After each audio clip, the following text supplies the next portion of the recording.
forward. Don't run, just walk. And don't turn around at any sounds behind you. Just keep walking. Got it? Just pretend you're on your patrol and ignore everything you see or hear. But if you see the crying girl in front of you, you turn around and run for your life. You got it? The next few minutes were a mixture of deadly silence and eager anticipation. 10 minutes later, though,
was in a nearby motel. This was bad for us because what happened is those things feed on other people, and I don't mean kill them. They do something to you, suck the life of you, and get stronger while you live out the rest of your days as a vegetable. We hoped that the thing hadn't attacked anyone before we arrived. The receptionist was just as panicked as the guard and called the cops, so that's how the company found the target. We evacuated everyone under the excuse that there's a dangerous criminal in one of the rooms and went upstairs. The negotiator knocked on the door, presenting himself as an employee of the motel and asking him to open the door. See, the thing is, these guys are not so dangerous if you can get them to open the door willingly, but if they don't, well, let's just say that sending an armored vehicle against them still poses a threat to the driver. So anyway, the guy on the other side of the door answers, asking who it is. He sounds like a normal human male, nothing suspicious, but after a moment of debating, decides he wants to be left alone. He was probably suspicious, knew that someone would go after him. Anyway, the negotiator steps back. We break the door down forcefully and throw in a tear gas grenade. The tear gas itself is so strong that no one could take even a whiff of it without being affected. Hell, one of my former unit members had faulty gas mask and started vomiting just 2 seconds in, but not the black-eyed people. We burst inside, pointing guns at the guy who looked exactly like the guard we saw earlier.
asked.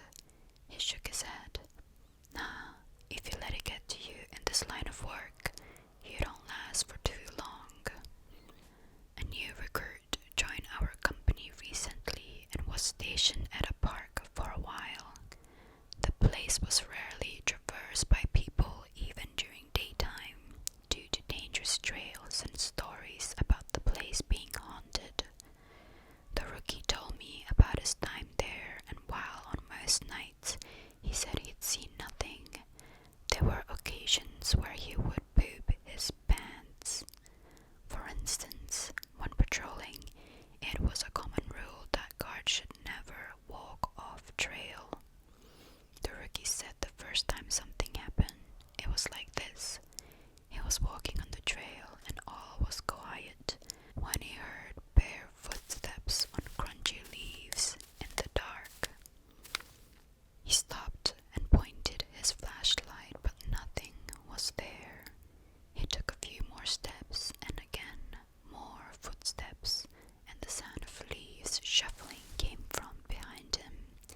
He turned around again and saw nothing yet again, but then as he moved his flashlight to the right, he saw something that looked like an emaciated man with no clothes running just out of the reach of the torch beam, disappearing in the dark again. This would happen every time his torch would get in contact with someone. For a split second, he'd see a nude person before they ran off, too fast to be tracked or to get a better look. The rookie continued patrolling, on edge and ready to shoot. When he heard the footsteps again, he turned around and managed to eliminate one of these people. Except this time, the person he eliminated didn't move, and instead peeked from behind a tree, as if playing hide and seek. He recognized that it was a woman with long greasy hair and baggy eyes. She looked like she had been in the wilderness without food and water for a while, and on the verge of dying. They stared at each other for a while, and then she opened her mouth and started screaming. Except it wasn't really screaming, but more of a croaking sound, as if the woman had lost her voice. The rookie fired a few shots and started running, and the croaking followed him for a good 5 minutes, never going quieter or louder. He said it was as if she was maintaining the same distance from him the entire time. She didn't even stop once to breathe in during this entire time, but instead just continued croaking continuously. Just before he reached the guardhouse, the croaking was heard right in his ear before it stopped completely. The emaciated people were gone and he was safe. The rest of the night was quiet. Although I can see it troubles him, he seems determined to continue working. He was transferred from the place recently, so now he works in a more relaxing environment, if you can call it that. From time to time, he does wake up at night when he hears a loud croaking in his ears, he says, but finds no one around. To be continued. So, we are encroaching the last 2 episodes of the Night Guard or Security Guard series. There will be one more episode